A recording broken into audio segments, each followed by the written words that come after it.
Great. So, hi everyone, and welcome to the Terra seminar series on teaching and learning by looking at both micro and macro perspectives on what's going on in instructional design. I'm the host of the seminar series, Dr. Juuso Nieminen. I work as an assistant professor at the Faculty of Education here at the University of Hong Kong. And it is my absolute pleasure to kick off this new seminar series with a wonderful talk by Dr. Yifei Liang. Let me just briefly introduce what's going to happen over the next 60 minutes before letting Dr. Yifei start his presentation. So this seminar series focuses on what goes on in teaching and learning by looking at those micro-level interactions at the classroom in instructional design from a wider macro-level perspective. The seminar series aims to foster dialogues between these micro and macro worlds, so to say. And to foster these dialogues, what we have to do is to enable some time to learn from Dr. Yifei's talk, while at the same time leaving enough time for a proper dialogue and conversation. And how this happens is that we'll have between 20 and 30 minutes for a presentation, after which the rest of the time is devoted to a dialogue. If you happen to have any questions, thoughts, ideas, you can use the chat function, or you can simply wait until the presentation is over and then turn off your camera and ask Dr. Yifei what you have in mind.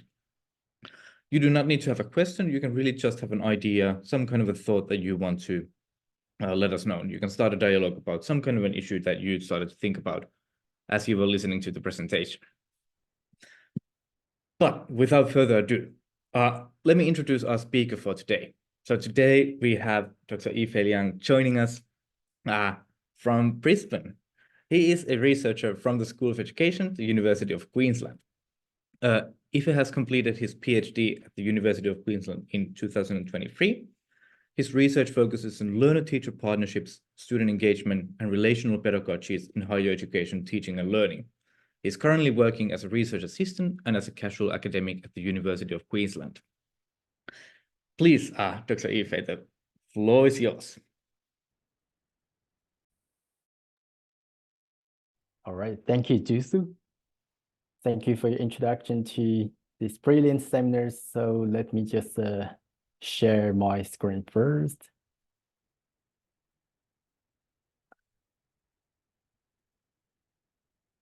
Oh,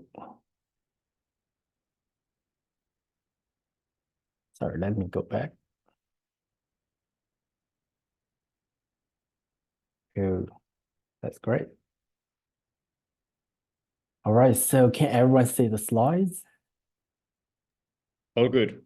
Yeah, great. Okay, thank you so much, Juuso.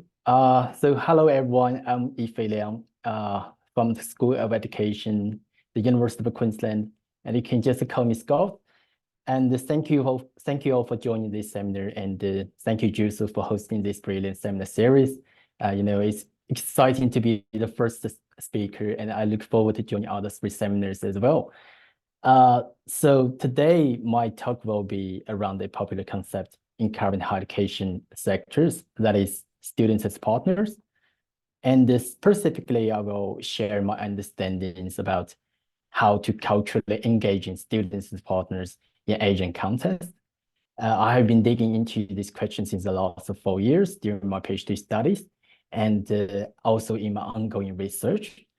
Although, it's a design a limited scope, I hope my understanding is grounded in broad literature and my own experience can help with some people in their explorations of interpreting and practicing the idea of SAP in Asian countries. And I also look forward to have more, communications and exchanges with you all after my sharing. Okay, so, and here's a brief overview of my talk today. I know many of you may have been, familiar with the concept, and I noticed some of my colleagues and collaborators also here today. But I think I should make it clear to all of you about what is the nature of SAP and how people are practicing this concept and why it demands the cultural exploration in Asian context. And then I will share my understanding about how to deal with the challenges reported by SCP practitioners in Asian universities and provide my own exploration in the context of mainland Chinese higher education as an example. And at the end, I will provide some suggestions for Asian SCP practitioners, who are struggling or confused with implementing SCP practice in and outside their own classrooms. Okay, so first I want to show this logo to all of you. Apparently it's a logo of students as partners, right? But this is my favorite logo of SAP, and I borrowed this logo from the first SAP Roundtable program in 2015, hosted at UQ and led by Professor Kelly Matthews, who is a leading scholar in the research field, Globe and Australian. And she was also my principal PhD supervisor. I love this logo so much because, I think it can best reflect the essence of SAP. It just looks like 6 people sitting together and collaborating together by hand in hand, and they all look same as they are all equal human beings, no matter they're students, teachers, or other staff members. And now let's say the two widely cited definitions of SAP, and I believe you will agree with me. The first definition is from Alison Cook-Saucer and colleagues, and they define SAP as a collaborative reciprocal process through which all participants have the opportunities to contribute equally, although not necessarily in the same ways, to curricular or pedagogical conceptualizations, decision-makings, implementation, investigation, or analysis. And another definition is from McHaley and colleagues, and they define that partnership is understood as fundamentally about a relationship in which all involved, students, academics, professional service staffs, senior managers, students' unions, and so on, are actively engaged in and stand to gain from the process of learning and working together. I think both definitions have clearly indicated the ways of doing things reflected by SAP. So I don't offer more explanations here, but rather I will move to the nature of this term identified and considered by scholars. Okay, for the nature of SAP, the first point I would like to emphasize is SAP is complex and contested. The contestation is about the naming of the term, and it's about the representation and the interpretation of the term. I think it's important to clarify that SAP is just an umbrella term, but including various namings to this term, such as the pedagogical partnership, student-staff partnership, student-faculty partnership, student partnership, or more explicit namings to specific activities. I think it was at the end of 2019, I remember that we likely had a chance to see McHaley at UQ when he came to Australia, and he emphasized these thinkings to us. He said that the term SAP is more like a big tent and continued to get more precise and innovative descriptions into the tent. So, I mean, in this way, SAP actually means many representations and interpretations. Alison and colleagues also talk about these issues in an editorial article published on the International Journal for Students as Partners in 2018. I believe you may have read this article, but if you didn't and you want to know more about that, you can go for a read. So because the SAP is contested and it's important for people to explain how to make sense of students as partners. Then there are 3 basic natures. SAP is relational pedagogy and it's values-based and context-dependent practice. Just like the 2 definitions from Alison and me, SAP is fundamentally about the process of shaping meaningful relationships between students and staff by creating opportunities for them to work together and focusing on the renegotiating the taken for granted identities of and power dynamics between students and staff. And in this process, different forms of practice may apply to different implementation contexts. So, I mean, it's a context-dependent practice. And SAP practice can take so many forms because they are all connected through the enactment of specific values such as respect, reciprocity, and shared responsibility, which are mentioned in the work of Allison and colleagues in 2014. So the three natures have had so many possibilities to the umbrella term of SAP. But when we are talking about SAP practice, I think I have to mention the SAP model developed by Mick Haley and colleagues in 2014. And in this model, they argue that students can be partners in 4 overlapping areas, including areas of learning, teaching, assessment, subject-based research and inquiry for ensuring student engagement in learning and teaching, and the areas of curriculum design, pedagogical consultancy, and institutional research, including the scholarship of teaching and learning for the quality enhancement of learning, teaching, practice, and policy. Well, actually, I didn't present the original model here because of the issue of naming the term of SAP, and instead I'm presenting whether they could be curricular activities or extracurricular activities. I think this is important because it could inform the using of specific terminologies.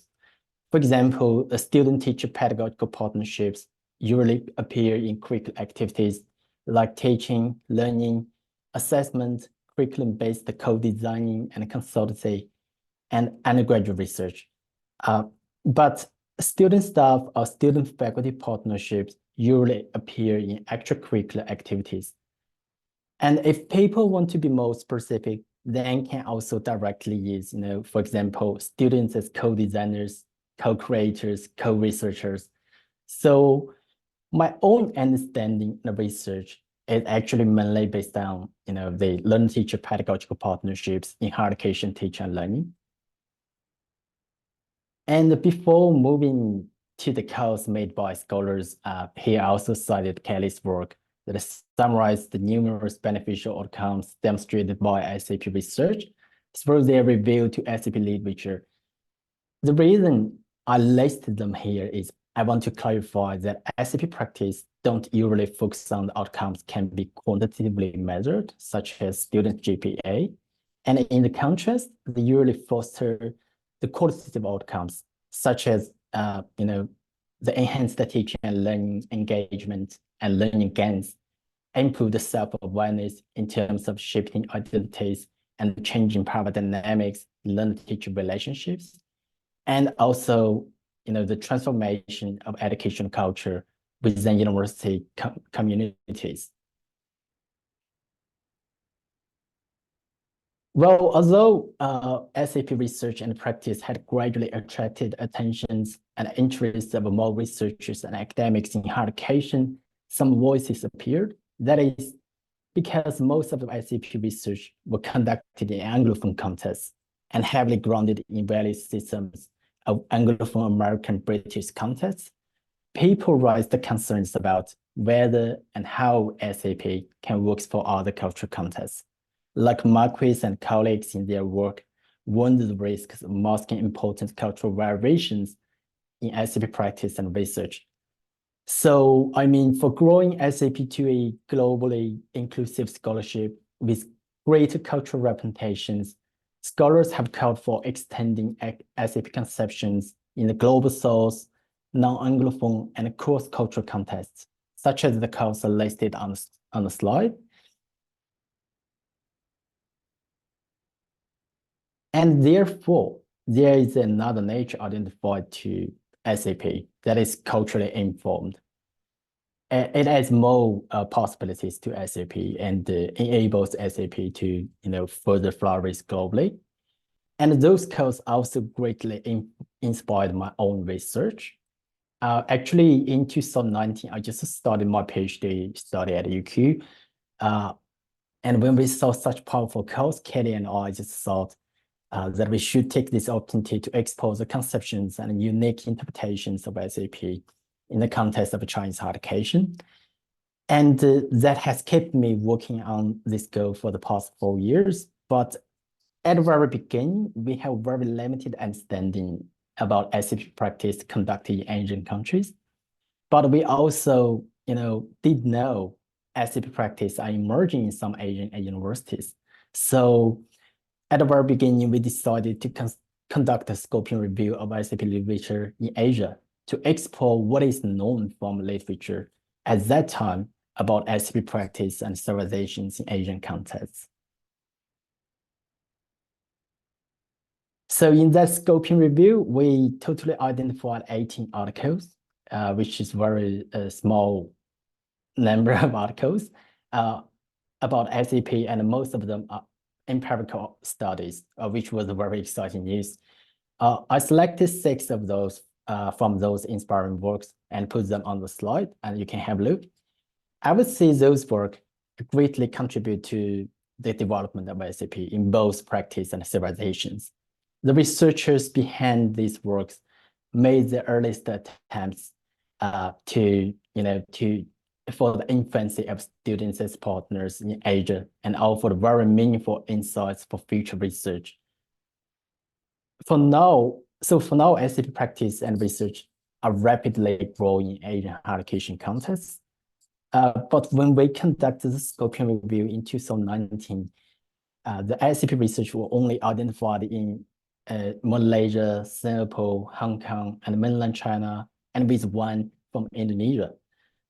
But now SAP practice and research were found in more Asian contexts like India, Pakistan, Japan, Iran, and Vietnam.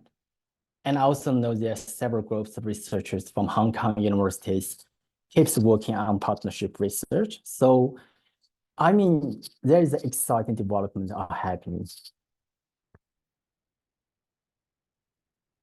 But based on our scoping review, although, SAP practice were emerging with a small but growing body of literature in Asia, a central theme that we found is the cultural values and norms in Asian contexts are perceived as a major challenge to the successful implementations of SAP.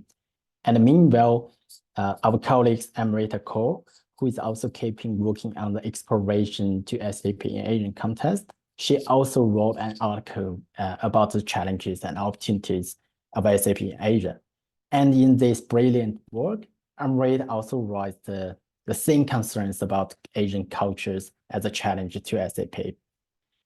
The specific challenges we identified are basically the rigid learn-teacher identities, the large hierarchical power gap between students and teachers. And in Amrita's work, she described them as teacher-students dichotomy, and the teachers is always right. And there's another one, we call it face issues, that is about remaining silent for avoid potential embracing situations.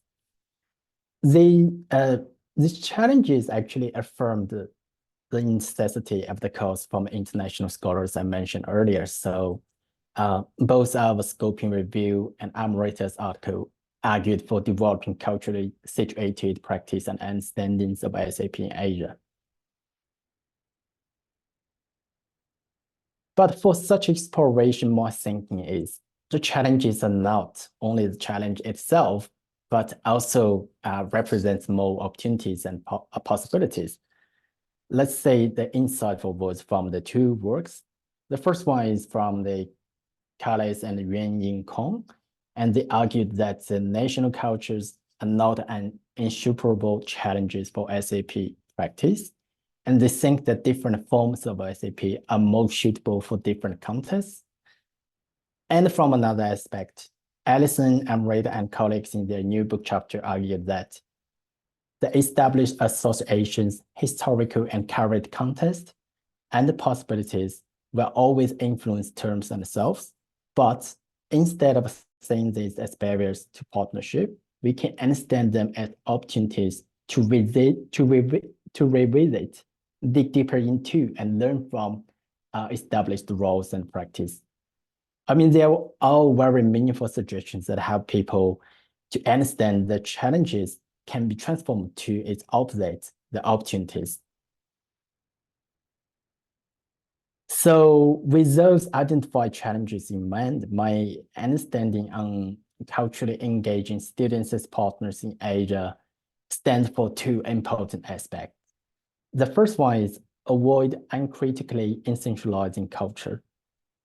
I think this is important thinking for the cultural development of SAP, because as you know, there's so many different cultures in the world, and those cultures actually shouldn't be distinguished by using right or wrong, because every culture has its own unique features and is a specific product in the historical process, right?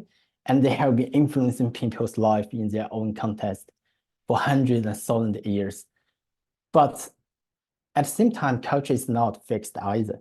It's constantly evolving due to human activities and historical processes. So, I mean, it's important for us to view through a critical lens that sees cultures as a dynamic, ever-changing process instead of a set of rules or, as a barrier. Then to embrace the uniqueness of a culture, as partnership is always translating cultures, brings plurality to cultures, and is also translated by cultures. Then it goes to another important thinking I understood from the Allison's work, the notions of perpetual translation is fundamentally about finding new ways of interpreting, reinterpreting, and naming SAP through understanding across linguistic and cultural difference. For example, Allison shared her experience at an Italian university, and she found, for best making sense of the term to local audience, one Italian colleague not only used the Italian language to translate the English language of the partnership idea, but also infused them with her contextual and cultural knowledge and her own commitment. So, I mean, through the example, we can say the cultural and linguistic difference are so powerful to finding alternative ways of making sense of SAP. Okay, so based on the thinkings, I now share my exploration in the mainland Chinese higher education. My exploration is actually focused on, as I mentioned before, my exploration is actually focused on, the learner-teacher pedagogical partnerships. Basically, it's about the partnerships between university students and their teachers in teaching and learning, rather than between students and other staff members of faculty. So as I said, my research is with a limited scope. So in my research, the first thing I did was to say whether the ways of doing things within the term SAP are understandable and acceptable by Chinese university students and teachers. So I first adapted the questionnaire that was developed and used in Kelly's research for investigating the importance of an involvement in SAP practice perceived by students. This questionnaire listed 17 forms of learner-teacher interactions that reflect the ethos of partnership, but not explicitly named by SAP or partnership. I translated those interactions into Chinese by consulting to several bilingual Chinese scholars, and then conducted a survey in 3 different tiered Chinese universities to say Chinese university student teachers' perceptions. The results were surprising because, most of the 17 interactions were perceived with very high importance level. But those results seem contrast to the impression in my mind that SAP practice are being challenged in Asia. Then I just realized it does about the cultural linguistic translation and the adaptation to cultural values and norms. Like Emirates provided an example in their work in 2020. She mentioned that the word partner may come across as intimidating to both students and teachers. So inviting students as partners can actually be sent out as seeking assistance from each other. And the term assistance can be much more understandable and acceptable because it potentially means that teachers as an expert is seeking student support. But in another aspect, I think not only the linguistic translation, but how teachers can culturally create the process is also important. So as partnership, it's about meaningful learner-teacher relationships. I went back to the literature and further interviewed student and academic participants to find out how cultural values and norms influence the shaping of learner-teacher relationships and interactions in China. As you know, China has a very long history, and in history, there are several influential schools of thought were created and developed. But according to the interview I conducted, the participants in my research only mentioned the huge influence of Confucianism to their life, teaching, and studying. So it actually affirmed that Confucian culture is the most influential culture in China, which has been argued by so many scholars all over the world. But today, I wouldn't talk about the values and norms of Confucian cultures because those values have been the product of the history with historical interpretations. And alternatively, I would say the cultural sense that influencing people in nowadays are the cultural scripts, both inherited and evolved from the Confucian values and norms. For example, on the slide, there are two cultural scripts identified in the responses of Chinese university students and academics that are influencing the shaping of learner-teacher relationships and interactions. They are teachers set a tenor for learner-teacher relationships, and students expect the shaping of familyship with teachers. So although I know a teacher sets a tenor for learner-teacher relationships, indicates the hierarchy of respects, but it also shows the significant role of teacher leadership in shaping meaningful learner-teacher relationships. And in this way, how teachers act and how they guide students becomes very important. And for the familyship expected by students, it also indicates another hierarchical relationship between parents and children in Chinese culture. This was also argued by Kunde and colleagues in a research about investigating the relationship between postgraduate students and teachers in Chinese universities. Well, although it's not a real familyship, but by shaping such relationships with teachers and via these family ties, students wanted to show their respect to teachers' knowledge. They are eager to gain care from teachers, and they wanted to be led by teachers putting efforts on their common collective goals within the big family, but also at the same time gaining mutual benefits from the process. So based on my understanding to the perceived culture scripts, I think one of the perpetual translation of SAP in the context of mainland Chinese universities could be the process of teachers utilize their leadership to create relational dynamics of familyship to guide the transformation in the identities of and power dynamics between engaging members.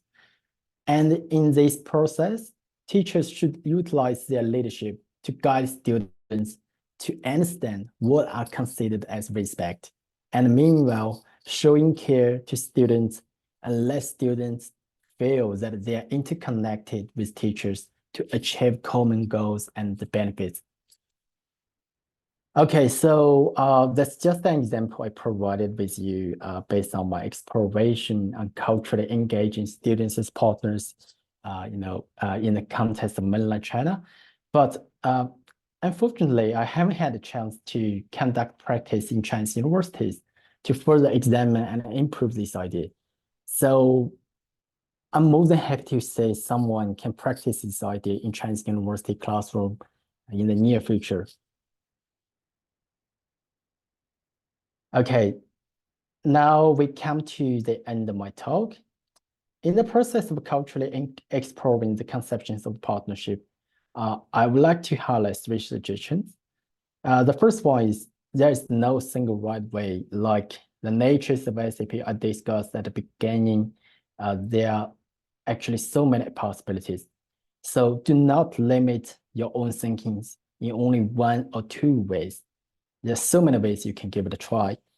And the second is understand students' perceptions and willingness is always important. Because no matter in Anglophone or Asian contexts, hierarchy always exists, and teachers is one with more power. So understanding students' perceptions and wishes may help teachers gain something new that are covered by these gaps. And the last one is the development of ICP practice and civilizations are always intertwined with each other because the understanding and practice can always update, revise, and be updated and revised by each other in an ongoing process. And here is a reference list. If you're interested in reading some articles that I mentioned in this talk, you can just take a screenshot. I'll just take a photo. Okay, thank you so much, everyone, for listening. I hope my sharing could provide little help to your understanding and exploration of partnership in the future. And over to you, Joseph. Thank you so much for an absolutely wonderful conversation starter and for a wonderful kickoff for the whole seminar series. Thank you so much.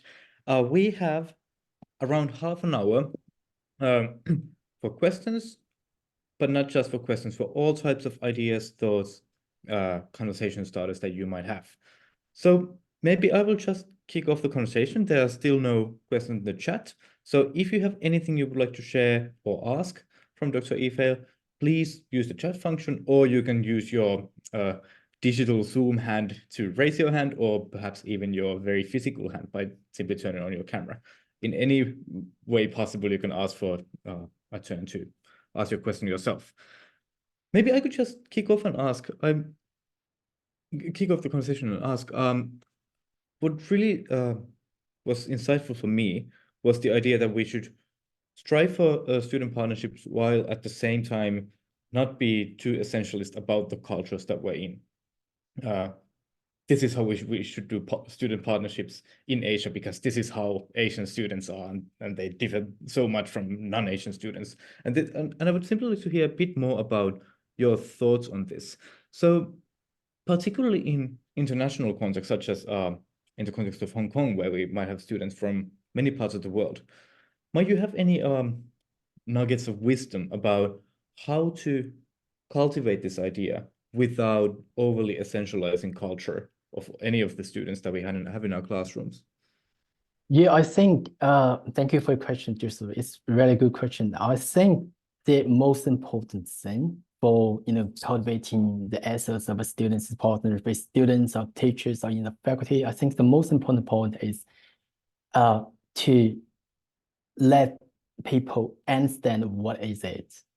So the teachers, normally it's initiative from the teacher or faculty. The teachers may have to make sense, use their own language to students and in their own context. But it might be different in different contexts. So I think that's the most important. Like so many scholars mentioned these issues in many articles, they think that's the most difficult thing in conducting partnership practice.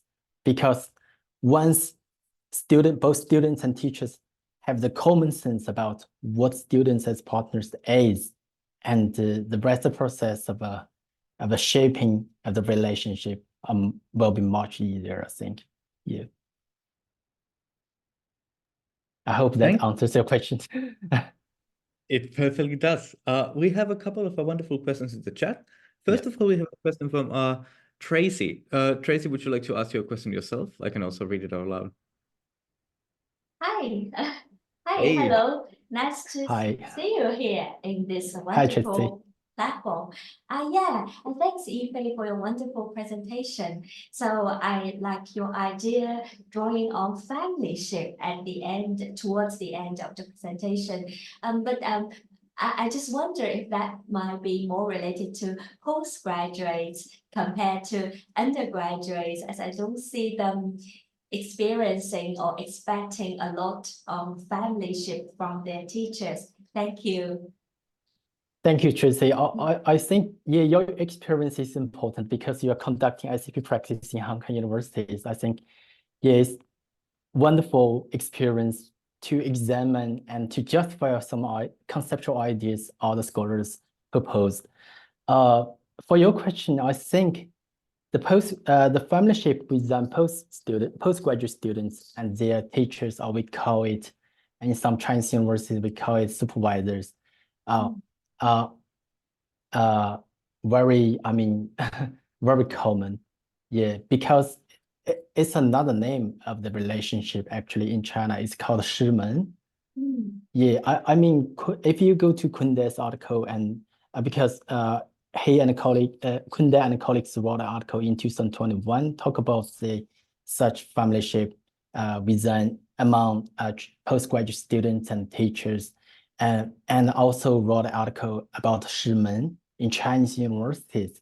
So, I mean, although it's not exactly the same with the ethos of SAP, but I mean, it can be a perpetual translation of the student as partner ideas in Chinese universities. Maybe also in Hong Kong universities, because I know there are so many students from mainland China who pursuing a degree in Hong Kong universities. So, but I mean, it's really need the future conducting a practice to examine the idea. So all of my work just based on the theoretical and conceptual thinkings. It's not from the practical thinkings. So I think, yeah, your work is very valuable, Tracy. Oh, thank you. You are so kind, and look forward to your many more studies from your practice and the theorization. Thank you. Thank you, Tracy. I would love to disagree with that. Your work has been very, very helpful for me as a teacher. So there's definitely a practical element to that. There's a next question in the chat that I promised to say out loud. So we have a question from Joseph asking about the concept of student engagement. So Joseph asks, wondering how you feel engagement as a concept is interconnected with student partnership. Is there an argument to be had to say that students' lack of engagement might be their lack of awareness of the benefits for such partnerships? Let me understand this question first. Sorry. Yeah. No. So I think the question is about the interconnection between the ideas of student engagement and student partnership. Yes. Yeah, that's a good question. Yeah. Actually, there are several roles for the idea of students as partners. So one of the roles is about student engagement. But if you go to the work of Mick Haley, he wrote student engagement. I can't clearly remember the title of that article. It's about student engagement through student-staff partnership in higher education. Yeah, so which means, and Mick also mentioned the thinking in that article that all the partnerships are student engagement, but not all student engagement are partnerships. So I think they have strong relatedness with each other. And the student engagement is a route of students as partners, is one of the goals that SAP want to achieve, like the beneficial outcomes that I mentioned in my talk, the increasing student learning and teaching engagement for both students and teachers and their learning gains. So yes, definitely student engagement. But if you say that students lacks of engagement, then which means students lacks the sense of partnership, or maybe it's too absolute, because like Mick Haley described in the work, not all the student engagement means partnership. Yeah. I hope that answers the question, Joseph. Joseph, maybe you can let us know in the chat if you would like to get a clarification. But meanwhile, thank you. The next person with a question is Hugo. Would you like to start a dialogue? Yeah, thank you very much. Really interesting presentation. I was just wondering about the changes that are happening. I mean, some of what you said, it's the usual thinking about, you know, the Chinese learner and the Chinese kind of attitudes in class, or the learning kind of dynamics. But, you know, we had a lot of Chinese academics these days that were educated abroad, that likely got into contact with very different kind of teaching styles, including SAP. So to what extent these might not be actually changing, and these kind of academics that were educated abroad, or that are becoming increasingly internationalized and engaging with other teaching styles, bringing these kind of teaching styles and actually implementing a bit more SAP. So to what extent is this really happening and things are really changing?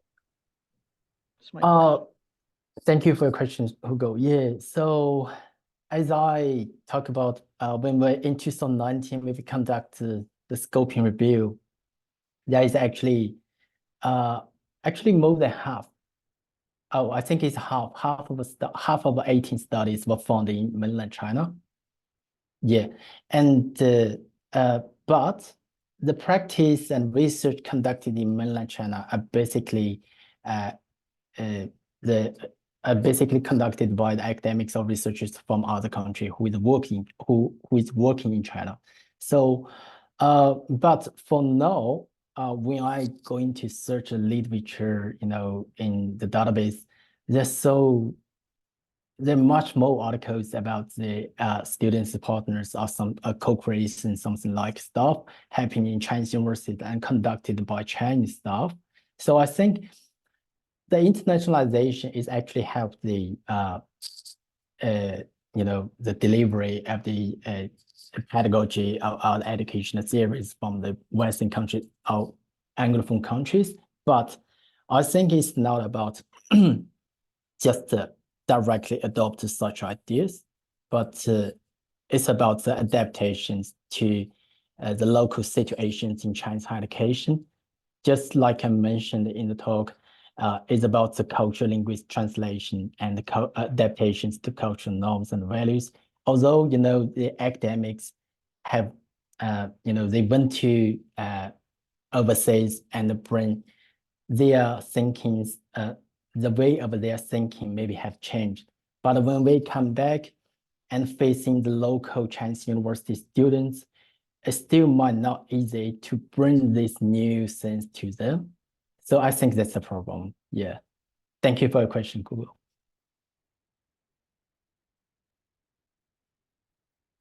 Yeah, and I think that really also goes back to like if we were talking about the how we need to understand the wishes, the perspectives of students. And I think it really also speaks to understanding the wishes, needs, perspectives of teachers, because we are all in the same increasingly internationalized setting. Next up, we have a question by Chisun that I'm quite excited about, since it considers assessment. Thank you. It's really interesting. Yeah, my question is about assessment. If there are many studies about how different assessment approaches will really affect this nature of SAP, because a lot of these new assessment approaches are being implemented in many places across the culture or in specific culture. What's the really effect of assessment approaches? Thank you. Thank you for the question, Jason. I think definitely, yes.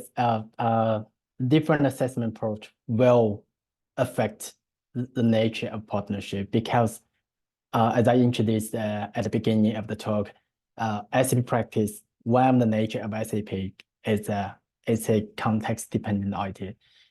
So what does context means? It means different areas, different aspects in the teaching, learning, assessment process. So maybe it's different teaching approach and different pedagogical activities of different assessment approach. I highly agree that different assessment approach would affect the nature of partnership.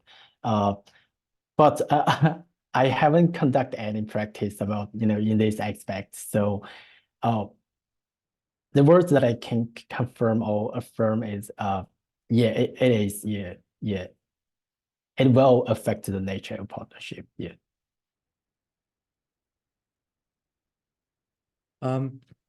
Thank you. There's a next question by Sun Jian, who is in a library. So I will ask the question.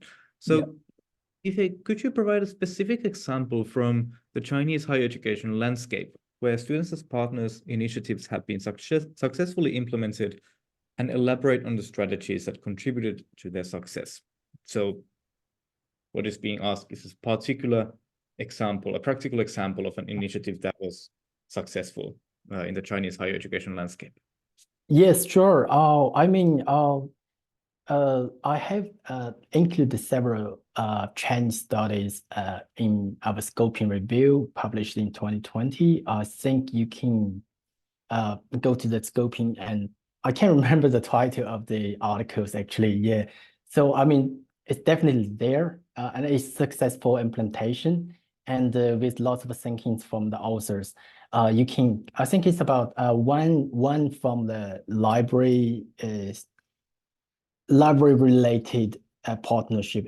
They didn't call it partnership, but they emphasize the collaborations between students and staff.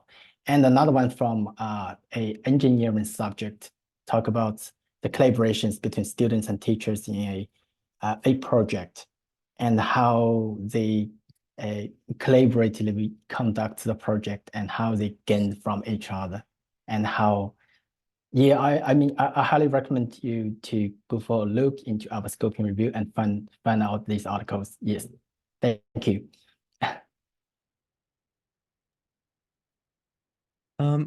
Next up, we have a question from Michiko, and I will read it out loud. So this question is about the terminology being used here. And in your presentation, you shared some ideas of what we mean by student partnership, how it might connect to other ideas such as co-design. And so what Michiko asks is, whilst I don't want to get caught up too much in terminology, would you describe students as partners as a research methodology, or as a pedagogy, as a practice, or all of the above? I will talk about, thank you for the question. It's very interesting. Yes, I actually have lots of thinkings when I just get in touch with the idea of SAP, just like you. I think no matter what you call it, it is umbrella term. It doesn't represent all the terms. I mean, if you want to go with specific activities with specific descriptions, I would recommend you use specific terms or terminologies. So it is a pedagogy and it also a practice. But if you say, is it a research methodology? Or so for me personally, I don't think it's a research methodology, because it's just issues that are trying to help students and staff in the higher education to reshape their identities and the power dynamics. So, but you can definitely adapt to, other methodologies or the theories into your studies. Like in my PhD studies, I used the human, it's a human development theory from the Bronfenbrenner, and trying to show there are so many influence aspects of that are surrounding the shaping of pedagogical partnership. Yeah. Thank you so much. I would have a follow-up question related to this one. So, Ife, what is your take on, do we need clear boundaries between what counts as partnership and what does not? So what you're saying is that the idea of partnership, it has to be context dependent. Yeah. Do you think there is a need to build that boundary, or do you think it's fine to kind of like cultivate the ethos of partnership? I think boundary. Yeah, that's a good question. I think we have to stress, I think scholars, not only me, scholars argue for stretching the boundaries of SAP, not only fix the boundaries of SAP in a specific limited scope. Yeah, then that's why many scholars call it as an umbrella term and a big tent. Yeah, because this idea is always trying to collate so many innovative descriptions and other ideas into the tent, and to make the concept of students partners more richer, I think. Yeah. Yeah, I think it's interesting because it's also been used as almost like an advertisement in background university with partnership, even though the practices might not always follow along. So I think this is a very, very interesting definitional question. Yeah, I mean, sorry, just yeah. So, well, although I showed, the definitions from the two scholars like Alison Cook-Sasso and Mick Haley, I didn't mean they are the exact definition or the right or the only right definition for the partnership, because I cited them because these two are the most cited one, are the most cited two, among the literature. So I use them to represent, to show what does students partners looks like. Yeah, it's actually have so many other descriptions, I believe. Yeah. Perfect. Next we have a question by Nalini. Would you like to ask your question? I can see that you're present. Hello, hi. I'm Nalini. Yeah. I'm currently a third year PhD student at the University of Southampton in England. So I'm truly inspired by this SAP, because in here, first I introduce myself. Belongs to the Center for Research in Inclusion from the Education School of University of Southampton. And we are working on, my expertise is on school leadership, but my center belongs to the researchers, which is in inclusion. And we have a professor, Kiki Messiu. She is working on student voices and student collaboration in the classroom. And now we are conducted research.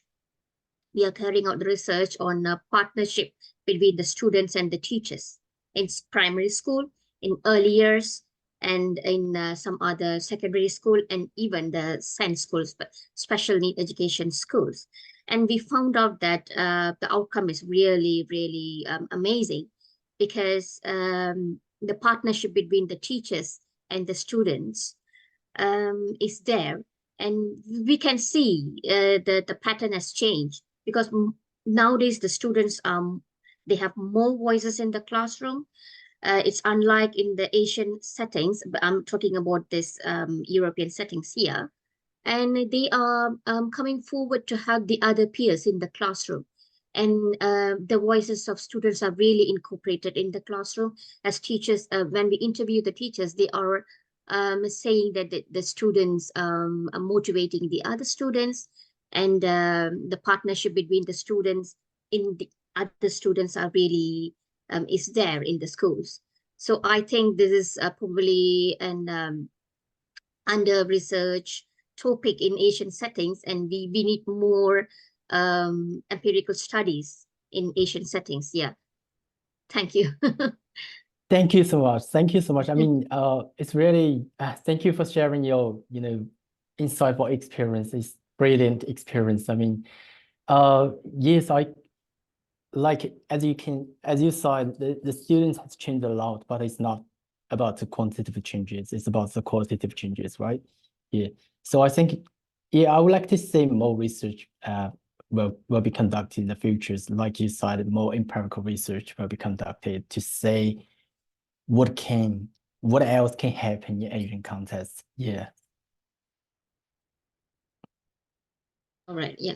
Thank you so much, Ili. Meanwhile, I will paste the my center's the research in this chat box for the others. Maybe you can have a read about Professor Kiki's study, and the study is still ongoing. Yeah, it is just an additional read. Sure. Yeah. Please do that. Thank you. Thank you. All right, we still have a few more minutes for a couple of final questions. So first of all, let me read out the next one from the chat. So Ife, so far we've mostly focused on the realm of like teaching and learning, but there's one question about wider university governance in the chat. So you noted in one of your slides that students and partners can also be understood as getting students more involved in university governance as a part of extracurricular engagement. And I was wondering if you have any insight on how to get students more involved in university decision-making, especially in the context of mainland China. Yeah, that would be the the hardest one, the hardest aspect. Different nations and the cultural context has its own specific institutional policies and institutional structure, no matter in the country level, national level, or no matter in the university level. I have been researched so many things in the Chinese higher education about their university policy or the education policy made by the government. So I mean, although there are so many, in many Chinese universities, student committees are involved in the university governance. But I mean, for most of them, it doesn't seriously can be counted as the associates of students as partners. They are just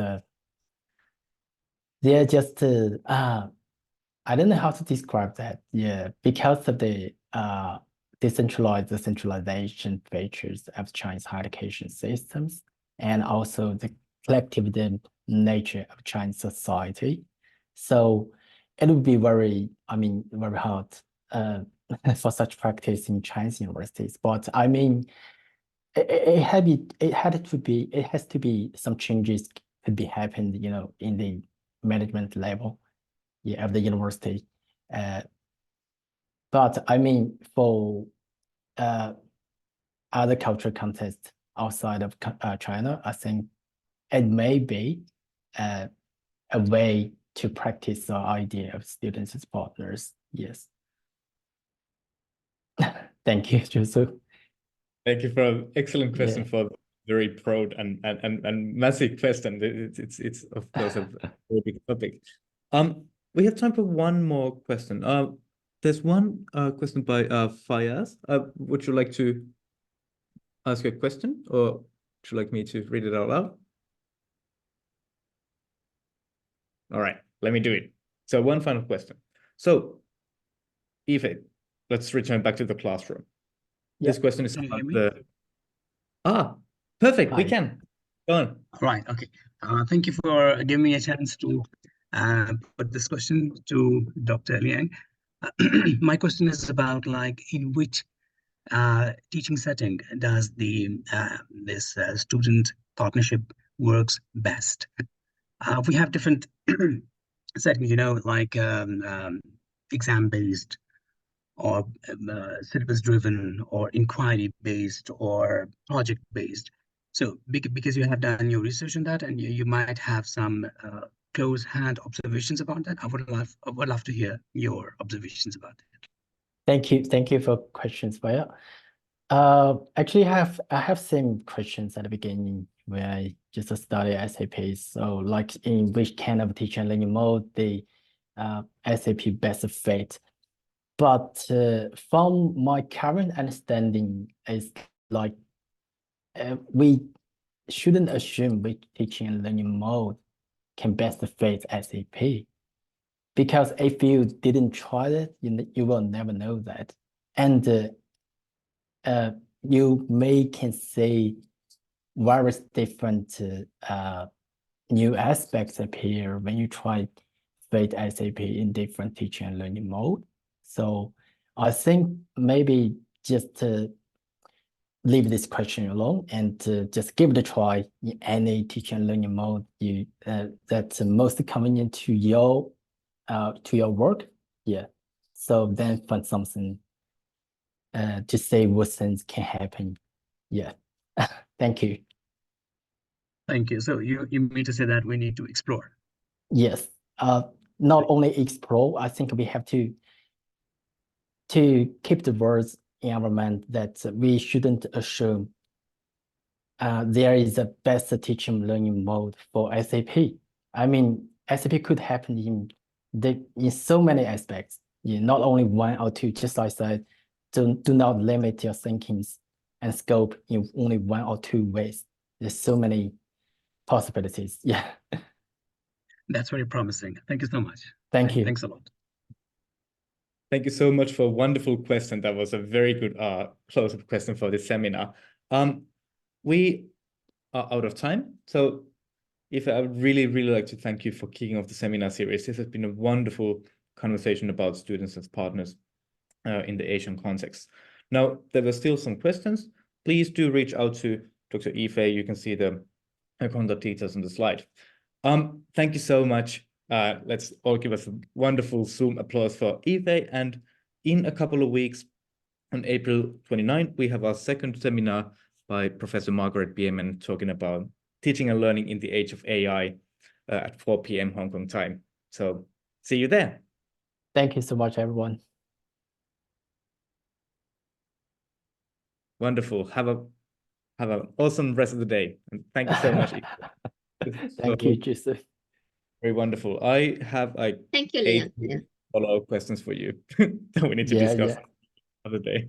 Happy to discuss them. Yeah. We can have another meeting if you want. Yeah.